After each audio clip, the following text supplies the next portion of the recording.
وہ لائٹ بجھا دو پیچھے. کوئی نماز نہیں پڑھ رہا تو پردہ کھولنے پڑ رہا ہے تو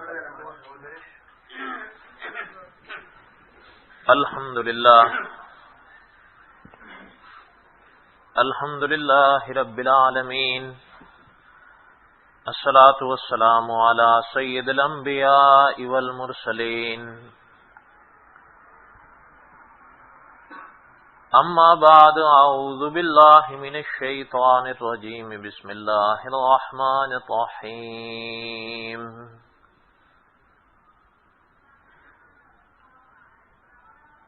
هو الذي أرسل رسوله بالهدى ودين الحق ليظهره على الدين كله وكفى بالله شهيدا. محمد رسول الله والذين معه أشداء على الكفار رحماء بينهم تراهم ركعا سجدا يبتغون فضلا من الله ورضوانا سيماهم في وجوههم من أثر السجود. صدق اللہ العظیم وبلغنا رسوله النبی الکریم ونحن على ذلك لمن الشاہدین والشاکرین والحمد للہ رب العالمین. اللہم صلی علی محمد وعلی آل محمد كما صليت على إبراهيم وعلى آل إبراهيم إنك حميد مجيد. اللهم بارك على محمد وعلى آل محمد كما باركت على إبراهيم وعلى آل إبراهيم إنك حميد مجيد.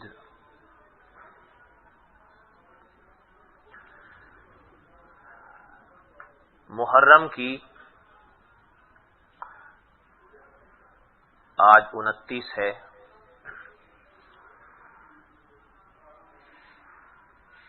اللہ تعالی کو منظور ہوا تو اگلا مہینہ سفر کا ہے.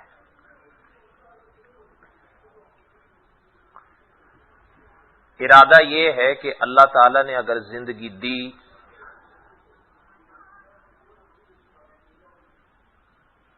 سال کے مہینے کتنے ہیں 12 اور اسلامی کیلنڈر کا پہلا مہینہ محرم. تو ارادہ یہ ہے کہ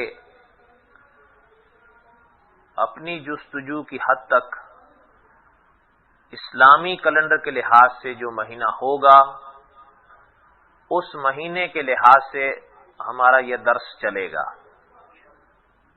جیسے محرم کی ابتدا میں عاشورے کے روزے پر 2 قسطیں یا 1 قسط تھی 2 اور پھر محرم کی 15 سے دارالعلوم دیوبند کی تاریخ اور اس کا پس منظر اور اس کی آج یہ 3ری قسط ہے. اور اللہ تعالی نے زندگی دی تو کل جیسے کہ انگریزی کیلنڈر کے لحاظ سے دسمبر کی 25 ہے اور اہل کتاب کے بقول 25 دسمبر حضرت عیسیٰ بن مریم کا ولادت کا دن ہے. تو اس مناسبت سے جمعے کا بیان چل رہا ہے حضرت عیسیٰ بن مریم علیہ السلام پر جس کی کل 3ری قسط تھی. اور کل جیسے کہ میں نے نماز جمعہ سے پہلے اعلان کیا تھا کہ پرسوں چھٹی ہے تو نماز ظہر کے بعد چونکہ بچوں کی کلاس عصر کی نماز کے بعد ہے تو ظہر کی نماز کے بعد 2 سے لے کر 3:30 تک 1.5 گھنٹہ حضرت عیسیٰ بن مریم علیہ الصلوۃ والسلام پر کچھ باتیں عرض کریں گے۔ ارادہ یہ تھا کہ عام طور پر علماء نے حضرت عیسیٰ بن مریم علیہ الصلوۃ والسلام سونا بنا رہے ہیں آج،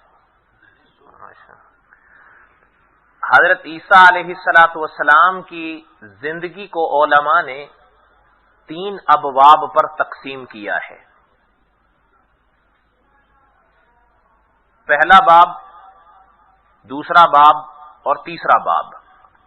پہلا باب تو جمعے میں چل رہا ہے، اور ارادہ یہ ہے کہ اختصار کے ساتھ اگر اللہ تعالی نے زندگی دی تو آنے والے جمعے میں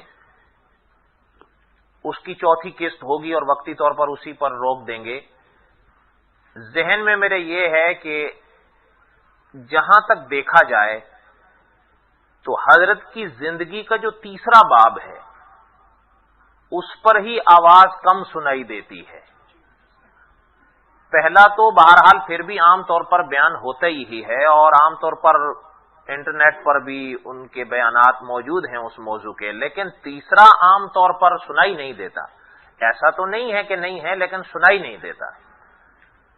تو ارادہ یہ ہے کہ تیسرے باب پر پرسوں سوموار کو نماز ظہر کے بعد یہیں درس رکھیں گے 1.5 گھنٹہ، جس کے پاس وقت ہو تو آ جائے، وہ ہوگا تقریباً علمی بہرحال۔ اور یہ جو سلسلہ ہے محرم کی 15 کے لحاظ سے، چونکہ دارالعلوم دیوبند کا سنگ بنیاد محرم کی 15 کو پڑا تھا،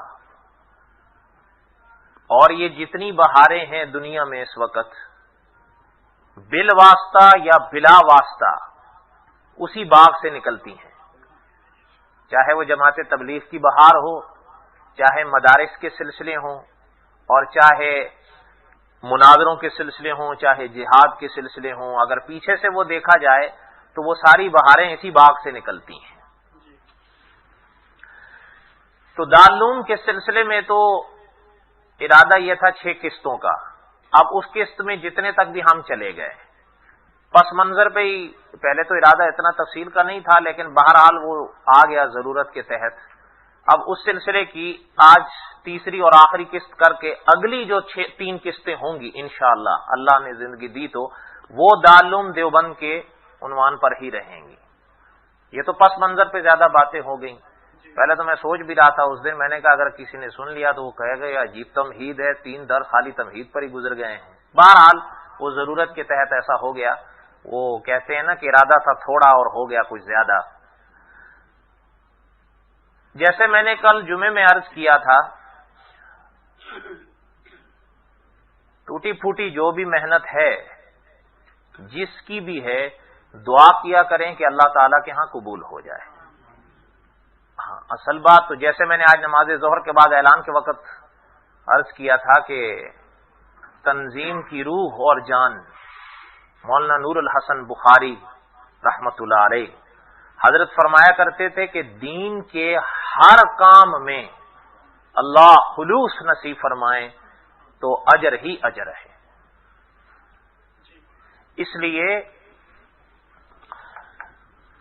کوشش یہ کریں کہ چاہے جو بھی ٹوٹی پھوٹی محنت ہے یا ٹوٹا پھوٹا کوئی عمل ہے، جتنی اپنی دسترس ہے، دعا کیا کریں کہ اللہ تعالیٰ کے ہاں قبول ہو جائے۔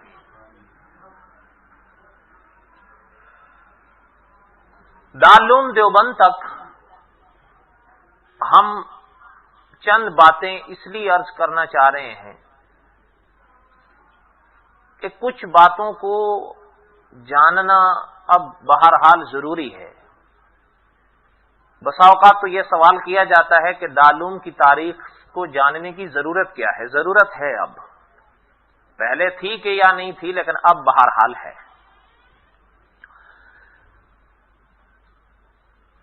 گزشتہ درس ہی کے سلسلے کو آگے چلاتے ہوئے چند باتیں عرض کروں گا۔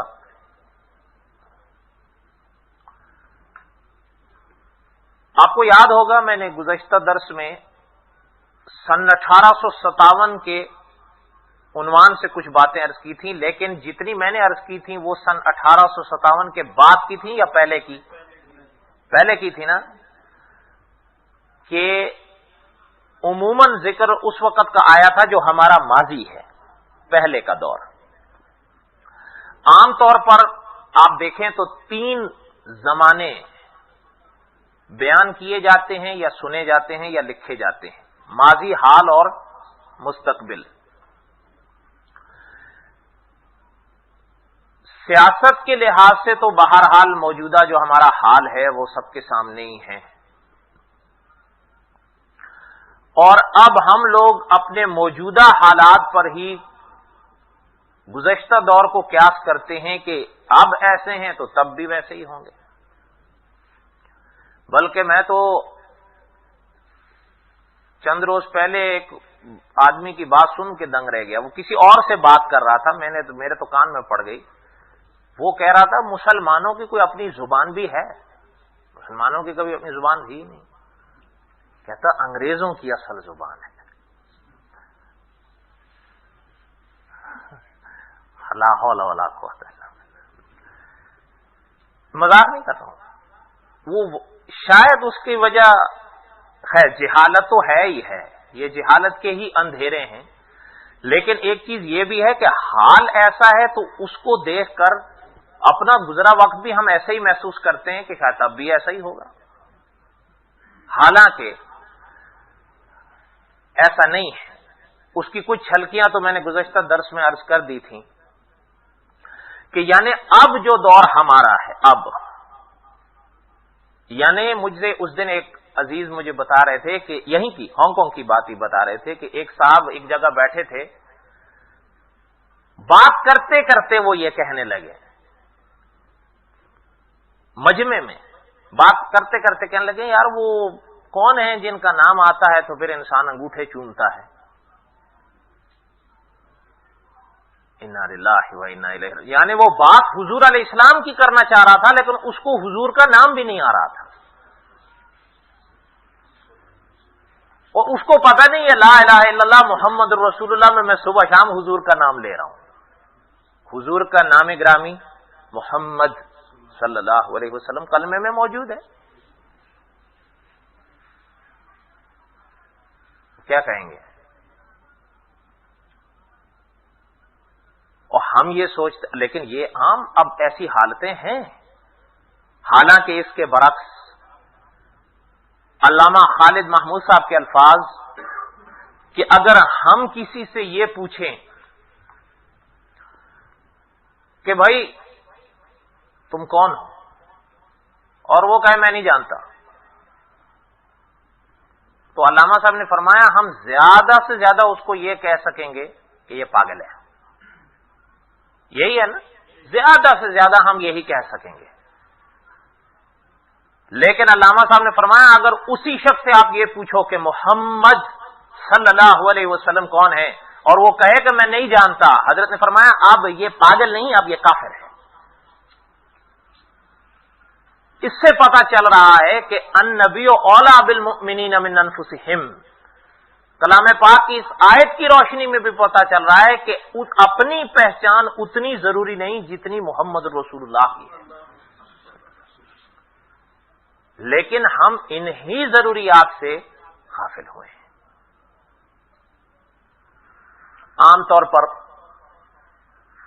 سب جانتے ہیں ایمان پر نجات ہے، ایسا ہی ہے نا، چھوٹا سا لفظ ہے ایمان۔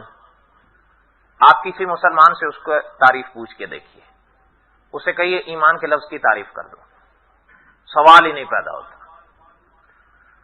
وہ تفصیل سنا دے وہ تعریف نہیں کر پائے گا، حالانکہ اس چھوٹے سے لفظ کی بڑی مختصر سی تعریف ہے۔ لفظوں کی تعریف علماء نے ایسی لکھی ہے جو جامع معنی ہوتی ہے۔ ایمان کی تعریف کیا؟ علماء نے اس کا مختصر سے جواب لکھا کہ ایمان کی تعریف کیا؟ فرمایا ایمان کی تعریف یہ ضروریات دین کی ہر بات کو ماننا ایمان ہے، یہ ایمان کی تعریف ہے۔ اور اسی کے ساتھ ایمان کے مقابل کون سا لفظ آتا ہے؟ کفر۔ تو اب یہاں پر یہ سوال اٹھ جاتا ہے کفر کی تعریف کیا؟ علماء نے فرمایا ضروریات دین کی کسی ایک بات کا انکار کفر ہے۔ اب دیکھیے دونوں طرف دیکھیے، ضروریات دین کی ہر بات کا اور ضروریات دین کی کسی ایک بات کا انکار، تو مطلب یہ ہے اقرار کے لیے ہر بات کو ماننا ضروری ہے، انکار کے لیے ہر بات کا انکار ضروری نہیں، ایک بات سے بھی انسان پار نکل جائے گا، ایسا ہی ہے نا؟ لیکن کیا وجہ ہے کہ آپ انہی سے غافل ہیں، اور خاص کر عقیدوں کے لحاظ سے تو ہم نے ویسے ہی آنکھیں میچ لی ہیں۔ مجھے آج بھی یاد ہے علامہ خالد محمود صاحب جب یہاں تشریف لائے تھے تو حضرت نے اپنے ایک گفتگو کا حوالہ سنایا تھا کہ قادیانی کے ساتھ ایک بات ہو رہی تھی، تو علامہ صاحب نے عجیب بات ارشاد فرمائی تھی۔ آپ دیکھیے، آپ نے بھی سنا ہوگا، پڑھا بھی ہوگا، انسان جب عالم برزخ میں داخل ہوتا ہے اور عام طور پر وجود قبر میں دفن کر دیا جاتا ہے، حضور علیہ الصلوۃ والسلام نے آگے جو ارشادات فرمائے، یہاں سے برزخ کا عالم شروع ہو رہا ہے نا اس کا، تو حضور علیہ الصلوۃ والسلام نے فرمایا نا کہ 3 سوال ہوں گے، من ربو کا، من نبیوں کا، ما دینوں کا، یہی ہے نا؟ اب علامہ صاحب نے فرمایا کہ اس لفظ پہ غور کریے، درمیان والے پہ، من نبیوں کا۔ علامہ صاحب نے اس سے فرمایا کہ من نبیوں کا، ایک ہی نبی کے بارے میں سوال ہو رہا ہے، 2 کے بارے میں نہیں، اس لیے کہ نبی واحد کا لفظ ہے، جب کئیوں کے بارے میں سوال کیا جاتا تو انبیاء کا لفظ آتا، جب ایک کا لفظ لایا گیا تو مطلب کہ ایک ہی کے بارے میں وہاں سوال ہوگا، تو جب تم وہاں جا کر ایک کو چھوڑو گے تو بہتر ہے یہیں چھوڑ جاؤ۔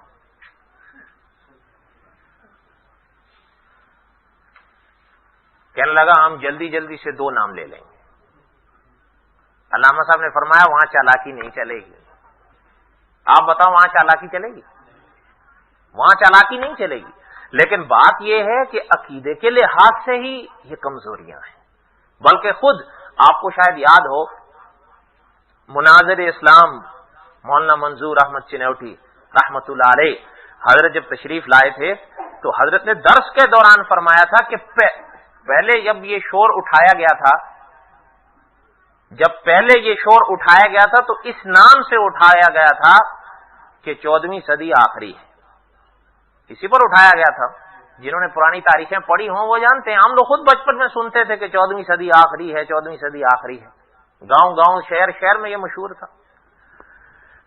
یہ بھی انہی کی کارستانی تھی، 14ویں صدی آخری ہے، 14ویں صدی آخری ہے۔ پہلے تو اس لحاظ سے ذہن بنایا گیا کہ باقاعدہ علماء نے اس چیز کو بڑا واضح کیا ہے، پہلے تو ذہن سازی کی گئی کہ 14ویں صدی آخری ہے، 14ویں صدی آخری ہے۔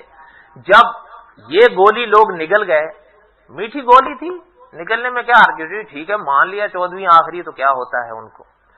اب اس کے بعد جب یہ ذہن بنا لیا گیا کہ 14ویں صدی آخری ہے، ہم خود غالباً اپنی عمر کے نہ بھی کریں تو 8، 10 بلکہ 12، 11 سال تک ہم خود یہی مانتے رہے کہ 14ویں صدی آخری ہے، اس لیے کہ گھر میں جو ہم یہی سنتے آئے اپنوں سے۔ اور عام طور پر جو بچہ ہوتا ہے وہ کیوں اس کے سب سے زیادہ قریب کون ہوتے ہیں؟ گھر والے، تو وہ انہی کو سچا سمجھے گا نا، وہ آپ کی کیوں مانے گا؟ اور جب گھر والے ہی یہ کہیں کہ 14ویں صدی آخری ہے، گھٹی کی طرح اس کے من میں یہ باتیں اتریں گی۔ اب ہم بھی یہ سنتے 14ویں صدی آخری، 14ویں صدی، یہ جب ذہن بنا لیا گیا، اب اس کے بعد اگلا سوال اٹھا دیا گیا کہ 14ویں صدی آخری ہے اور حضرت عیسیٰ بن مریم اگر آسمان پر زندہ ہیں تو اب کیوں نہیں آئے؟ اب کیوں نہیں آ رہے ہیں؟ اب یہ سوال اٹھا دیا گیا۔ اچھا اب اس کا آپ بتائیں، حضرت عیسیٰ بن مریم کو نیچے لانا کسی انسان کے بس میں ہے؟ وہ تو اس ایک ذات اقدس کے قبضے میں ہیں، اور جب ان کا جو مقررہ وقت ہے، جب وہ گھڑی آ جائے گی تو پھر ان کے نیچے آنے میں کوئی دیر نہیں ہوگی۔ انشاءاللہ اس پر سوموار کو میں بات کروں گا۔ اب کیا کریں بھئی، وہ نہیں آتا تو کوئی نیچے سے ہی کھڑا کر دو۔ تو وہ چودھری صاحب کھڑے کر دیے گئے۔ اب وہ کھڑے کر دیے گئے۔ حضرت چنوٹی صاحب رحمۃ اللہ علیہ فرمایا کرتے تھے کہ ہم دیہاتیوں سے اب کئی لوگ اسی دھوکے میں اس کو مان گئے کہ 14ویں صدی آخری ہے، صدی ختم ہو رہی ہے، وہ آ نہیں رہے تو اسی کو مان لو۔ حضرت فرماتے تھے ہم خود جاتے تھے دیہاتیوں کے پاس ان لوگوں سے کہ بھائی اور یہ نقلی ہے، تو وہ کہتے تھے جی دیکھیں جب اصلی گھی نہ ملے تو لوگ ڈالڈے سے بھی تو کام چلاتے ہیں نا، جب وہ آ جائیں گے ان کو بھی مان لیں گے، ابھی اس کو تو ماننے دو۔ اور مانتے تھے۔ یہ کیا تھا؟ عقیدے کا جھول تھا، کیونکہ عقیدے میں پختگیاں نہیں تھیں۔ اور یاد رکھیے جب تک بنیاد مضبوط نہ ہو، حضرت شیخ مکی صاحب کے الفاظ کہ دیوار کو زمین سے سریا تک بھی لے جاؤ تو پھر جھول ہی رہے گا۔ اور آپ تجربہ کر لیں، حضرت شیخ مکی صاحب بھی فرما رہے تھے ہمارے ہاں جو تعلیمی نظم ہے نا، تعلیم کا، وہ چاہے یہ والا ہو یا ادھر والا ہو، ہمارے کا، ہم اپنا میں اب کہہ رہا ہوں، یہ والی گدی ہو یا وہ دوسرے والی ہو، بچوں کے جو کلاس ہوتی ہے نا، ہم یہ سوچتے ہیں یار جو لڈو پنجو ہو اس کو بٹھا دو، قاعدہ ہی پڑھانا ہے نا جی، اور کیا کرنا ہے۔ جس عورت نے ساری زندگی قرآن پاک کسی عالم سے یا کسی استاد سے نہ پڑھا ہو، بچے ان کے ہاں جا کے پڑھتے ہیں۔ اچھا وہ کیا سوچتے ہیں؟ وہ یہی تو سوچتے ہیں کہ قاعدہ ہی پڑھنا ہے، ٹھیک ہے۔ اچھا جس کی وجہ سے اس بچے کی جو بنیاد یہ ہوتی ہے پھر وہ کبھی قائم نہیں ہو پاتی۔ حالانکہ اس کے برعکس آپ دیکھیے جو دنیا کے بڑے بڑے ملک ہیں وہاں پر جو کنڈر گارڈن کے اسکول ہیں بچوں کے، نرسریوں کے، وہ وہاں پر ٹیچرز وہ رکھتے ہیں جو بڑے اعلیٰ صلاحیت کے مالک ہوتے ہیں۔ کیوں؟ ان سے آپ پوچھو تو وہ کہتے ہیں کہ یہی تو بچوں کی بنیاد کا وقت ہے، اگر یہ کمزور رہ جائے گی تو آگے سارا جھول ہی رہے گا۔ آپ دیکھتے نہیں اس کے برعکس کہ دوسرے بچے زبانوں پر عبور رکھتے ہیں، ہمارے والے اردو نہیں بول سکتے، دوسری زبان کیا بولیں گے؟ کیوں؟ وہ بچپن میں بنیاد نہیں ہوتی۔ تو بہرحال میرے کہنے کا مقصد یہ تھا کہ جو چیزیں جتنی زیادہ ہمیں ضرورت ہیں ہم انہی سے دور ہیں، اور ہم یہ سوچتے ہیں کہ پہلے بھی ایسا ہوگا، پہلے ایسا نہیں تھا، یہ ہمارے ساتھ کیا گیا ہے، اور یہ کیا گیا ہے، جھوٹ نہیں ہے۔ ورنہ آپ ذرا دیکھیے، آپ نے نام تو سنا ہوگا خلیفہ ہارون رشید کا رحمت اللہ علیہ، خلیفہ وقت تھے، خلیفۃ المسلمین تھے۔ ذرا دیکھیے ان کی اہلیہ کا نام تاریخ کی کتابوں میں ملتا ہے، حضرت زبیدہ، جن کے نام پر حرم شریف کی نہر زبیدہ بڑی مشہور تاریخ میں رہی ہے، جنہوں نے حرم شریف کی تاریخ پڑھی ہے وہ جانتے ہیں، یہ انہی کی یاد تھی۔ لیکن بڑی مزیدار آپ کو ایک بات سناؤں، جس وقت انہوں نے حکم دیا خلیفہ ہارون رشید مرحوم کی اہلیہ نے کہ نہر کھودی جائے حرم شریف کے لیے تاکہ حاجیوں کو پانی کی تکلیف نہ ہو، وہ نہر بڑی لمبی چوڑی تھی، اب ظاہر بات ہے جب لمبی چوڑی نہر ہوگی تو اس کے اوپر خرچ بھی لمبا چوڑا آئے گا۔ تو اس وقت جو محفل منعقد کی گئی اس بارے میں تبصرے پر، تو جو محتمم تھے اس سلسلے کے، انہوں نے خلیفہ مرحوم کے آگے یہ چیز پیش کی کہ اتنی بڑی نہر کھدوانے کے لیے اچھی خاصی رقم خرچ ہوگی۔ تو آپ ذرا الفاظ دیکھیے، ان کو یاد ہو گیا، ہندوستان میں ایک عالم ہوئے ہیں مولانا اطہر مبارک پوری رحمت اللہ علیہ، حضرت نے ایک کتاب لکھی، اس میں حضرت نے لکھا کہ جب یہ بات زیر بحث آئی تو حضرت خلیفہ مرحوم کی اہلیہ حضرت زبیدہ نے جب سنا تو یہ لفظ ان سے کہا محتمم سے کہ پہاڑ جو ہوتا ہے نا، پہاڑ، اس کو اگر جو ہتھوڑے سے ضرب دی جائے، ایک ایک ضرب کے اوپر ایک ایک دینار کا حساب لگانا، وہ ہم دیں گے، ایک ایک ضرب پہ ایک ایک دینار کا حساب لگانا۔ ہم دیں گے، اور دیا، کہا جتنا بھی اور اگلی بات سنیے، مولانا مبارک پوری رحمت اللہ علیہ لکھتے ہیں کہ جب خطیر رقم میں وہ نہر تیار ہوئی، اور تاریخ کی دنیا میں آج بھی اس نہر کو نہر زبیدہ کے نام سے لکھا جاتا ہے، اور جب ان کے آگے یہ آیا بل کہ اتنا دینا ہے، یہ خرچ آیا ہے، اتنی رقم دینی ہے، اور وہ محتمم نے حساب پیش کیا کہ اتنا اتنا یہاں پر خرچ ہوا، تو بس حضرت زبیدہ نے کہا رک جاؤ، یہ جو حساب ہے ہم نے یوم الحساب کے لیے چھوڑ دیا ہے، جو ہے لے جاؤ۔ آپ ہم نے دیکھے نہیں نا ایسے لوگ، اس لیے ہم نے تو موجودہ دیکھے ہیں جو کہتے ہیں پڑھو درود لا الہ الا اللہ محمد رسول اللہ، تو ہم یہ سوچتے ہیں وہ پہلے بھی ایسے ہی ہوں گے، نہیں، پہلے ایسے نہیں تھے، ہمارے ساتھ تو ہوا یہ کہ یعنی ایک آپ خود سوچیں، ایک شخص جو 16 جماعت پڑھا ہوا، آپ اس کا اخبار میں وہ انٹرویو پڑھتے دنگ رہ جاتا کہ اس سے میاں منظور وٹو یعنی سوال کیا جا رہا 16ویں پاس سے کہ جناب محمد صلی اللہ علیہ وسلم کہاں پیدا ہوئے؟ سیالکوٹ میں، دعویٰ ہے نا، دلیل جی سیالکوٹ میں کیوں پیدا ہوئے؟ کہتا ہے جی اقبال مرحوم سیالکوٹ میں پیدا ہوئے تھے، لہذا میرا خیال ہے حضور بھی وہیں پیدا ہوئے ہوں، یہ اخبار میں آیا اس کا، یہ جھول نہیں ہے۔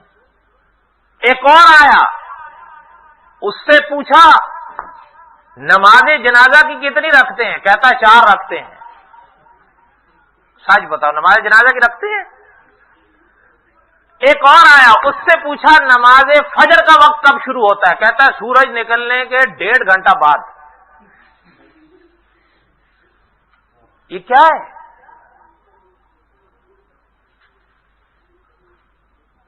اپنے ہی جھول ہیں، اور یہ کیا گیا، یہ کیا گیا۔ ایک تو آپ نے وہ کبھی ہم سوچ سکتے ہیں، جیسے میں نے پچھلی دفعہ جو بتایا، آج آپ دیکھیے، آج آپ دیکھ لیجئے،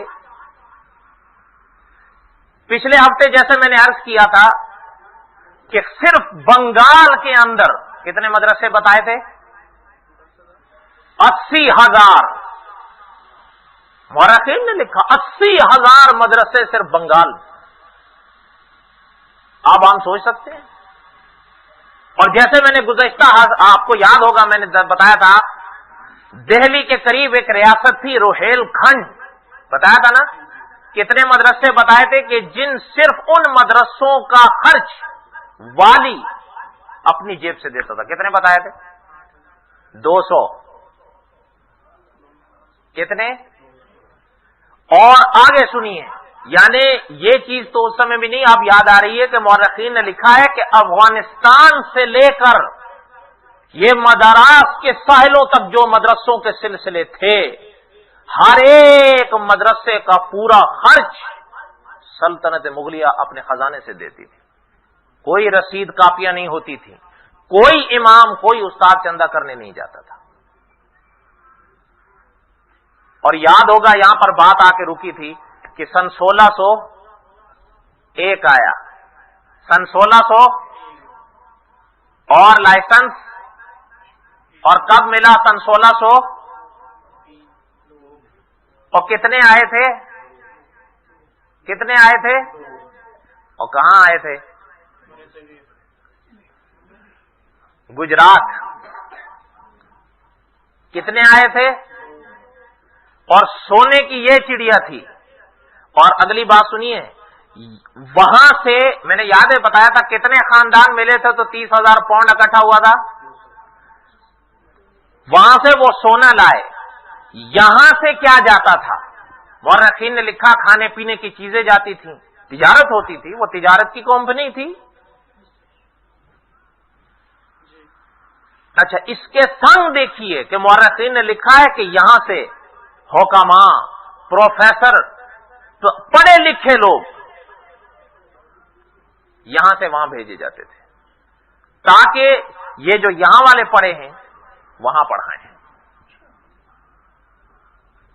یہاں کے جو پڑھے ہوئے ہیں اب کیا ہے؟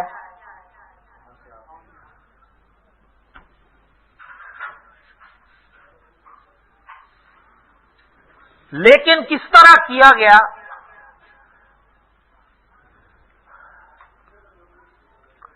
کبھی کبھی خیال آتا ہے، ہمارے علماء نے ایک سوال کیا ہے کہ جب دور کے ان دیشوں میں ہم آئے جہاں ان کی حکومتیں تھیں، تو اکابر فرماتے ہیں ہم اپنے بزرگوں سے پوچھا کرتے تھے کہ آپ نے ان کو کیوں نکالا برے صغیر سے؟ ہو سکتا ہے یا نہ نکلتے تو آج پاکستان بھی ہانگ کانگ کی طرح بنا ہوا ہوتا۔ یہ باقاعدہ سوال علماء نے کیا ہے، آپ نے کیوں کی نکالا؟ اچھا ایک چیز یہ بھی سن لیں، پتہ نہیں پھر کبھی آئے کہ نہ آئے، ہندوستان اور پاکستان کب علیحدہ ہوئے؟ یہ دونوں ملک سن 1947 سے پہلے کس کے زیر حکومت تھے؟ برٹش کے تھے نا۔ پورا ہندوستان کہلاتا تھا، پھر بعد میں تقسیم ہوئی، پاکستان وجود میں آیا، ہندوستان علیحدہ ہوا، ایسا ہی ہوا نا، ایسا ہی ہوا۔ اچھا اور برٹش، ہاں یہ یاد رکھیے گا، یہ آپ کے اور ہمارے نکالنے سے نہیں نکلا ہے، ہاں وہ ہمارے یا آپ کے کسی تحریک سے نہیں نکلا ہے، وہ ظاہری طور پر جو بات کر رہا ہوں۔ برٹش امپائر کا سوویت یونین کے ساتھ ایک معاہدہ ہوا تھا، اس معاہدے کے تحت برٹش امپائر کو اور سوویت یونین کو بعض وادیوں سے نکلنا تھا، اس میں ایک یہ ہندوستان تھا جس کی وجہ سے وہ نکلا۔ یہ کسی تحریک کے مرہون منت نہیں ہوا، سامنے آوازیں تو اٹھتی رہیں، بہرحال وہ اپنی جگہ تھی۔ جب کیوں نکالا؟ لیکن کوشش تو بہرحال کی تھی، کوشش تو کی تھی، خاص کر سن 1857 میں جو ہوا، کوشش تو کی تھی۔ یہ اس کا اشارہ میں نے پچھلے ہفتے میں بھی کیا تھا کہ سن 1600 اور شاہ عبدالعزیز محدث دہلوی رحمۃ اللہ علیہ نے سن 1785 میں فتویٰ دیا تھا کہ ہندوستان اب دارالحرب ہے۔ آخر اس کی کوئی تو وجہ ہے، آخر اس کی کوئی تو وجہ ہے۔ وجہ یہ ہے کہ اب جو دراصل سوچ تھی وہ ظاہر ہو رہی تھی، اب جو سوچ تھی جو لے کے آئے تھے وہ ظاہر ہو رہی تھی۔ ہمارے لوگ خریدے گئے، ہمارے لوگ، کبھی آپ پڑھیے انسان حیران ہوتا ہے، دو مسجدیں، ایک اس طرف ایک مورخین نے لکھا ہے، ان کے جو امام تھے ان کو بلایا گیا اور ان کو رقم دی گئی، اور بڑے چھوٹے سے موضوع پر کہ کل آپ کے ہاں جو جمعہ ہے آپ جمعے میں بیان کرو گے اور آپ نے ثابت کرنا ہے کہ اصحاب کہف کا کتا کالا تھا، بس یہ آپ کا کام ہے، اس کے عوض یہ تھیلی آپ کی ہے۔ کون نہیں لے گا؟ کون نہیں لے گا؟ اس لیے کہ وہ سیاست کے کھلاڑی ہیں۔ وہ تھیلی لے کے چلا گیا، مورخین نے لکھا ہے کہ دوسری مسجد کے امام کو بلایا گیا، یہ تھیلی۔ اچھا ایک چیز یہ بھی ہے، آپ کبھی ہو سکتا ہے کبھی کبھی ہم لوگ سوچیں ایسا نہیں ہو سکتا۔ حضرت شیخ مکی صاحب کے الفاظ ہیں، اب میں اس ملک کا نام نہیں لیتا تاکہ کوئی لوگ اس کو ہجوم میں نہ لے لیں۔ حضرت شیخ مکی صاحب کے الفاظ ہیں کہ اس ملک کی ایک خاتون نے 10,000 میں اپنے بیٹا بیچا، 10,000 میں۔ کتنا؟ تو جو 10,000 میں اپنا لخت جگر بیچ سکتے ہیں وہ پھر یہاں پر ایسے سودے نہیں کریں گے، اور یہ تو ظاہری طور پر ان کے لیے ایک معمولی سا سودا تھا، یہی ثابت کرنا تھا کہ اصحاب کہف کا کتا کالا ہے۔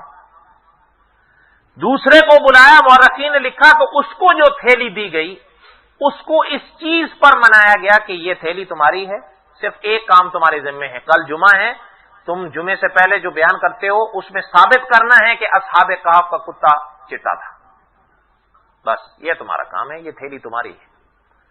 اب یہ ادھر لے کے گیا، یہ ادھر لے کے گیا، یہ بھی بالکل ممکن ہے، یاد رکھیے گا، یہ بھی بالکل ممکن ہے کہ اس کو خبر نہ ہو، اس کی یہ بالکل ممکن ہے. ہم کیوں کسی کی نیتوں پر حملے کریں؟ مورخین نے لکھا ہے گئے، ایک نے وہاں اپنی مسجد میں بیان کیا، ایک نے وہاں کیا. اس نے سارا زور اسی چیز پہ لگایا کہ اصحاب کہف کا کتا کالا تھا، اور دوسرے نے اسی پر زور لگایا کہ وہ سفید تھا. نماز جمعہ ادا ہو گئی، سب خیر و عافیت سے. علماء نے لکھا ہے کہ جب وہاں سے دونوں نمازی نکلے دونوں مسجدوں کے، تو اس علاقے میں ایک چوک تھا، چوک میں اکٹھے ہو گئے. ہاں بھائی کیسا رہا؟ جیسے یہاں پر کبھی کبھی آپ اور ہم سب پوچھتے نا کیا بیان ہوا، مولوی صاحب نے کیا بیان کیا، اس طرح کی کوئی بات چلی. تو ایک مورخین نے لکھا ہے کہ ایک کہتا ہے کہ آج 14 صدیوں میں پہلی دفعہ ایک بات ہمارے امام صاحب نے بتائی ہے. ہم تو کیونکہ عوام کو ان چیزوں سے زیادہ دلچسپی ہوتی ہے. شاید آپ تو یقین نہ کریں، مولانا تقی عثمانی صاحب نے خود یہ چیز بیان فرمائی، اور اب وہ اصلاحی خطبات کا حصہ اصلاحی خطبات میں بھی ہے کہ ایک آدمی نے غالباً، اب میں بھول رہا ہوں کہ رات کے 2 بجے کا وقت حضرت نے بتایا یا 3 بجے کا، اب اس میں بھول رہا ہوں، لیکن یعنی رات کے تقریباً اندازاً 2 بجے کہ ایک آدمی نے فون کیا. تو مولانا کہتے ہیں میں نے فون اٹھایا تو کہتا ہے جی ایک بات پوچھنی ہے. کہ میں نے کہا گھڑی دیکھے تھے فون کرنے سے پہلے؟ تو کہتا ہے جی میں نے سوچا ہوگا تہجد کا وقت ہے، آپ اٹھے ہوئے ہی ہوں. کہتے ہیں اچھا پوچھنا کیا ہے؟ کہ جی میں نے یہ پوچھنا ہے، آج ہمارے دوستوں میں بڑی لمبی چوڑی بحث رہی ہے کہ اصحاب کہف کے کتے کا رنگ کیا تھا، سفید تھا یا سیاہ تھا؟ مولانا فرماتے ہیں اگر سفید ہو تو آپ کو کیا فائدہ ہے، اور سیاہ ہو تو کیا نقصان ہے؟ میں نے بھی اس سے یہ کہا بھائی اگر وہ سفید ہو تو آپ کو کیا فائدہ ہے، اور سیاہ ہو تو آپ کو کیا نقصان ہے؟ نہیں اب آپ بتائیں. اس بات کلام پاک میں تو صرف یہ فرمایا گیا وَقَلْبُهُمْ بَاسِطٌ ذِرَاعِهِ بِالْوَسِيدِ، ایک کتا تھا جو ان کے غار پر بیٹھا. کلام پاک میں تو اس کا رنگ نہیں ہے، اور نہ ہی احادیث طیبہ میں حضور علیہ السلام نے بیان فرمایا. آپ بتائیے اسلامی تعلیمات ان چیزوں سے بحث کرتی ہیں؟ نہیں، بلکہ ہمارے اکابر تو آج بھی، جیسے یہ محرم کا مہینہ، آج بھی ہمارے اکابر اس چیز پر زور دیتے ہیں کہ جو لوگ آ کر یہ کہیں کہ کربلا پر بیان کرو، ہمارے اکابر فرماتے ہیں بالکل بیان نہیں کرو. جو انسان کلمے کے فرائض نہیں جانتا وہ کربلا جاننا چاہتا ہے. حنیف انسان بن جاؤ یا ادھر آ کے بیٹھ جاؤ.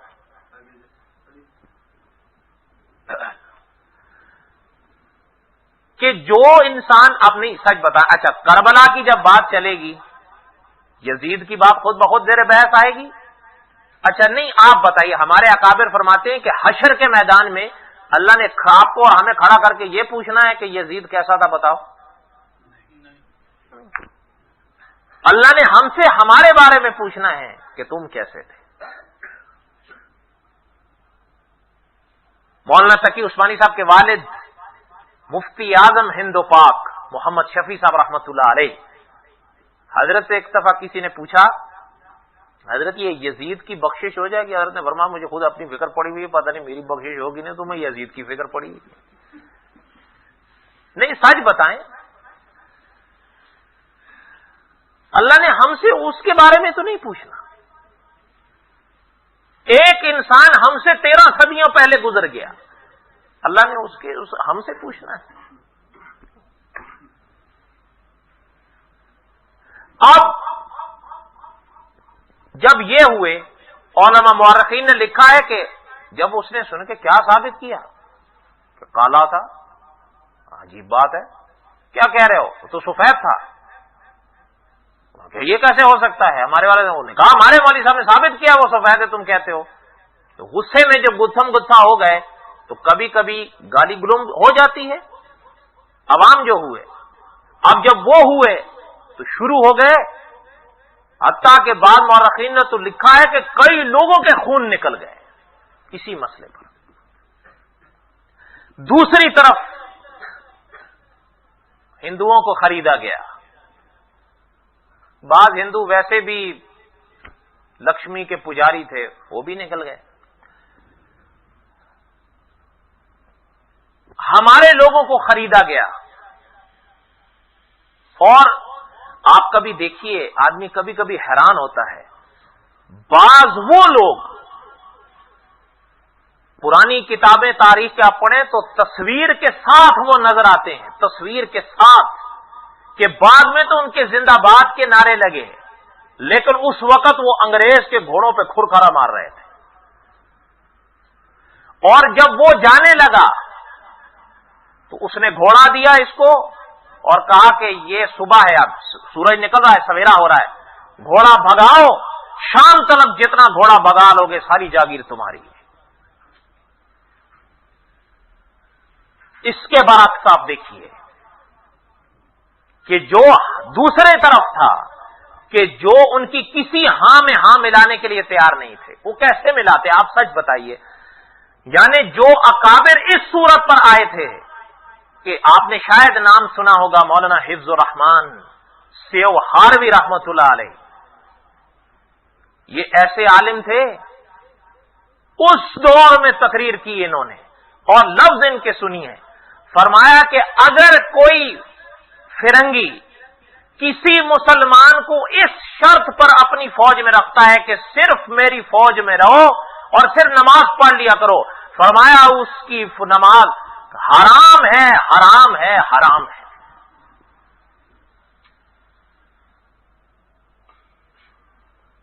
اس کی فوج میں بھرتی ہونا حرام ہے.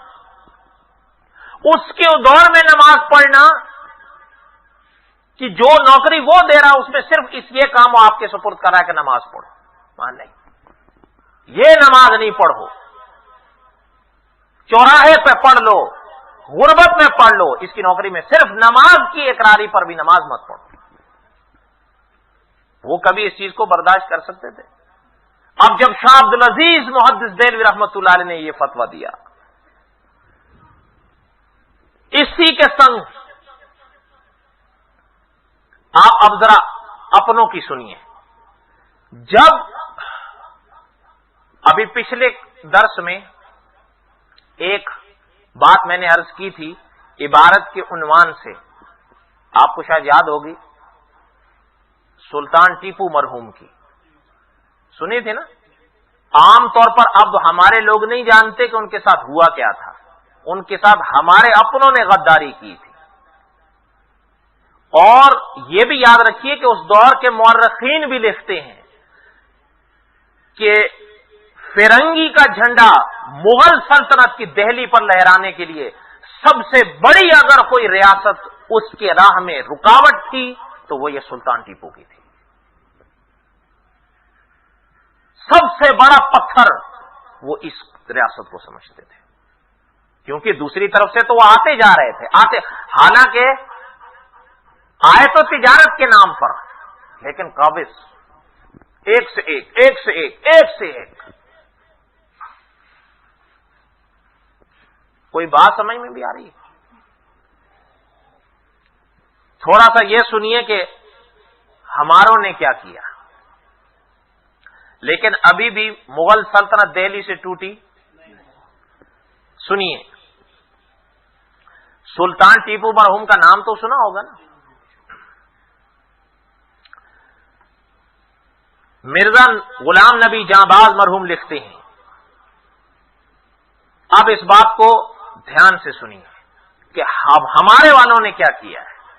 کوئی غیر کچھ کرے تو کرے، چلے ہمارے والوں نے کیا کیا ہے.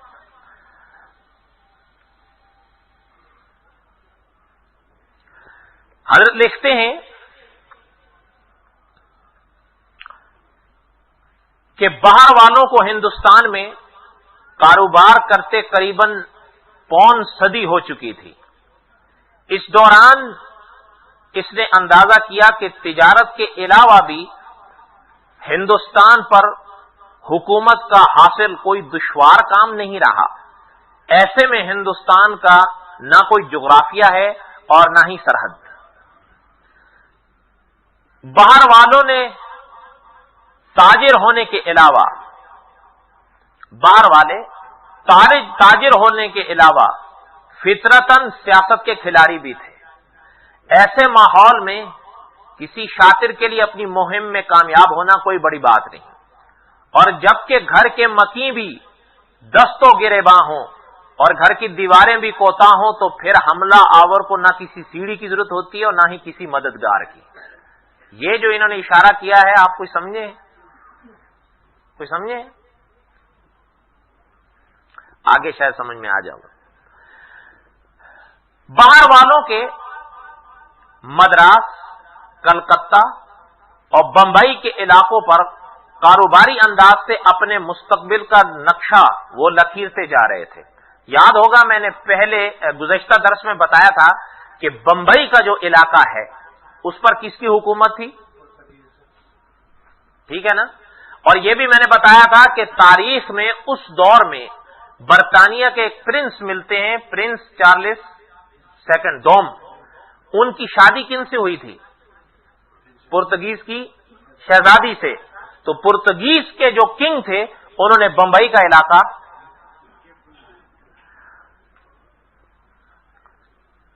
حضرت لکھتے ہیں، اب یہاں سے بات کو غور سے سنیے کہ میسور ایک ایسا علاقہ تھا، یہ میسور وہ علاقہ تھا جہاں پر سلطان ٹیپو کی ریاست تھی، جو ابھی تک غیروں کے ہاتھوں سے محفوظ تھی. یہاں کے حکمران سلطان ٹیپو کی رعایا اس سے خوش تھی. اس کی راجدھانی میں مسلم اور غیر مسلم کے درمیان کوئی دیوار نہیں تھی. گو کے نظام دکن اور مرہٹے ان کے خلاف غیروں سے ہی مل رہے تھے. آپ چاہیں تو اس آئینے میں موجودہ حالات کو بھی دیکھ سکتے ہیں.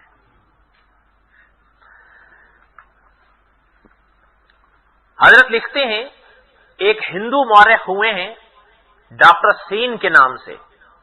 انہوں نے ایک کتاب لکھی اور اس میں انہوں نے لکھا، یہ لکھنے والے جو اگلی عبارت آ رہی ہے وہ کون ہے؟ وہ لکھتے ہیں کہ سلطان ٹیپو اسلام کے ایک سچے شیدائی تھے، اپنی ہندو رعایا کو خوش رکھنا چاہتے تھے. ان کے دور میں ہندو بڑے بڑے عہدوں پر رہے.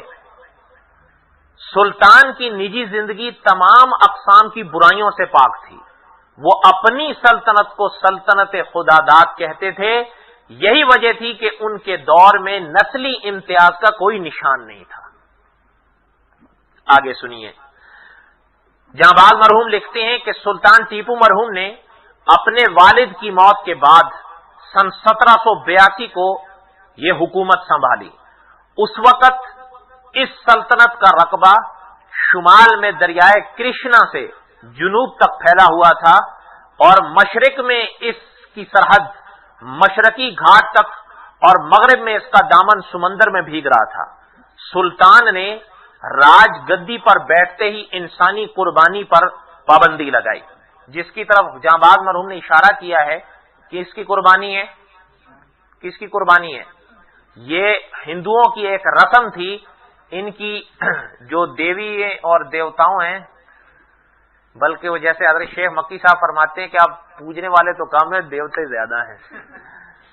تو ان دیوی دیوتاؤں میں ایک دیوی ہے کالی دیوی، شاید آپ نے سنا ہی ہوگا. ہمارے والے اب اپنوں سے تو نہیں، ان سے زیادہ واقف ہیں. ایسا تو ہے. حضرت شیخ مکی صاحب فرما رہے تھے ایک دفعہ حرم شریف میں کہ میں نے درس دیا، تو درس دے کے جب میں باہر نکلنے لگا تو فرمانے لگے، ایک آدمی مجھے ملا کہ کہتا جی حضرت ایک بات پوچھنی ہے. کہ میں نے کہا جی پوچھیے. کہتے ہیں جی میں نے یہ پوچھنا ہے کہ حضرت موسیٰ علیہ السلام کی والدہ کا کیا نام تھا؟ میں نے کہا کہ کیوں، تم پوچھ کے کیا کرو گے؟ کہ جی میں نے سنا ہے ان کا نام آئے تو ایک وظیفہ ہوتا ہے، کوئی پیسے شیسے مل جاتے ہیں. اور یہ واقعہ بعض علاقوں میں مشہور ہے. آپ بتائیں. تو بہرحال یہ ان کی ایک رسم تھی جس پر سلطان مرحوم نے پابندی لگائی. جیسے ان کے ہندوؤں کے ہاں ستی کی ایک رسم رہی ہے، موجودہ ہندو حکومت نے بھی اس پر پابندی لگائی ہوئی ہے، وہ ان کو نہیں کرنے دیتے. ستی کی جو رسم ہے اس پر انڈین گورنمنٹ بھی ان کو اجازت نہیں دیتی.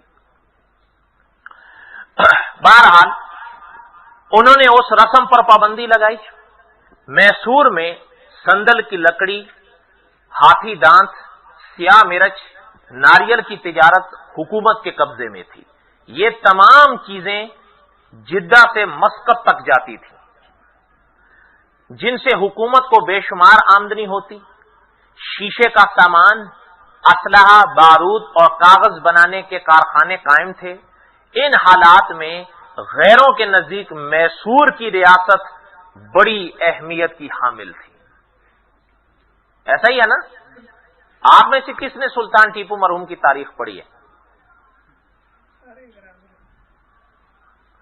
اب سننا، عام طور پر سلطان ٹیپو مرحوم کی جو تصویریں کتابوں میں دکھائی جاتی ہیں وہ اکابر کی تحقیق ہے، یہ صحیح نہیں ہے، یہ فرنگیوں نے بنائی ہیں۔ سلطان ٹیپو مرحوم کی اتنی بڑی داڑھی تھی، ولی تھے وہ اللہ کے، اور جو انہوں نے دکھایا داڑھی منا مونچھ اتے، وہ نہیں، لا داڑھی ولا مونچھ، یہ تو انہوں نے اپنا روپ دھارا ہوا ہے۔ اور اللہ معاف کریں، آپ کبھی دیکھیں بڑے صغیر کے ہوٹلوں پر جو لباس دروازہ کھولنے والے کو دیا گیا نا، یہ سلطان ٹیپو مرحوم کا لباس تھا۔ جنہوں نے ان کی تاریخ پڑھی ہے وہ جانتے ہیں۔ اور سچ پوچھیے آپ، اللہ معاف کریں، اللہ معاف کریں، آج بھی میں نے خود ان عالم سے یہ بات سنی،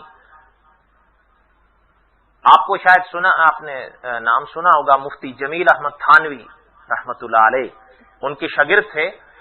انہوں نے خود ہمیں ایک بتایا کہ ایک مسلمان کتا پالا ہوا تھا گھر میں، اس کا نام ٹیپو رکھا ہوا، اس کو پتہ ہی نہیں ہے کہ ٹیپو کون ہے۔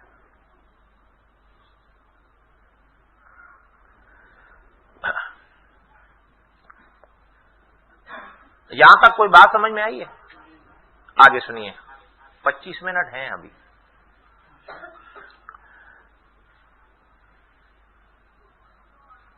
باہر والوں سے نفرت سلطان ٹیپو مرحوم کو اپنے ابو سے وراثت میں ملی تھی۔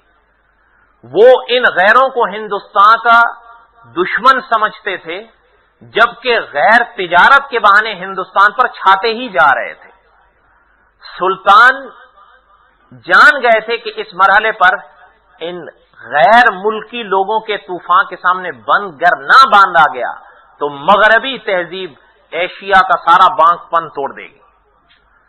اس کے ساتھ ہی اس کی اپنی ہمسایہ طاقتیں بھی غیروں کے طلب کی کہہ رہی تھیں۔ اس دن ایک صاحب یہاں آئے، وہ مجھ سے کتاب ادھاری مانگ کر لے کے گئے، وہ ہوتی تو میں آپ کو ایک چیز دکھاتا۔ مولانا تقی عثمانی صاحب نے بڑی عجیب چیز لکھی ہے کہ ایک دکان پر گئے کسی ضرورت کے لیے، تو ایک بچی پاکستانی آئی دوا خریدنے، دوا خریدی تو جو دکاندار تھے انہوں نے کہا بھئی 20 روپئے ہیں۔ انہوں نے کہا جی، انہوں نے کہا 20 روپئے ہیں جی، تو دکاندار نے کہا 20 روپیز۔ او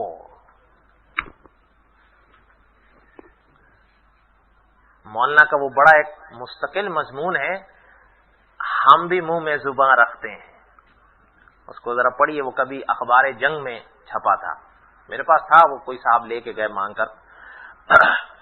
لیکن یہ خیر آپ کہیں گے کہ یہاں پر بات کرنے کا مقصد یہ ہے کہ یہ جو سلطان ٹیپو مرحوم سمجھ رہے تھے یہ دور اندیشی تھی یا نہیں، اور وہی رنگ اور روپ آگے ہم لوگوں نے دھارا یا نہیں؟ سچ بتائیں، آج جتنی فکر ہم اسکول کی کرتے ہیں اتنے دینی مدارس کی ہم نہیں کرتے، بالکل نہیں کرتے، ایسا ہی ہے نا؟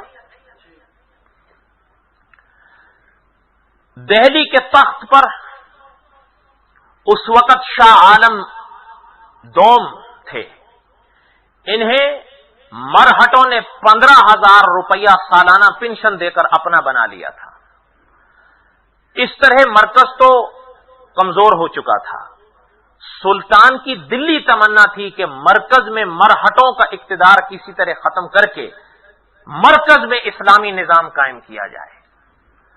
اس غرض سے غیر ملکی اقدام روکنا ضروری تھا جو سیلاب کی طرح آگے جا رہا تھا۔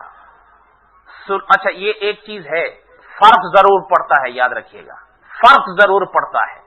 آپ کو یاد ہوگا میں نے پہلے بتایا نا، گزشتہ ہفتہ میں نے ترکی کے کچھ نقشے آپ کو بتائے تھے، اب وہ تو تفاصیل کا موقع نہیں ہے، وہ تو ویسے بھی انٹرنیٹ پر ہے، آپ سن سکتے ہیں۔ البتہ ان میں سے ایک چیز سناتا ہوں تاکہ اگلی بات آپ کو سمجھ میں آئے۔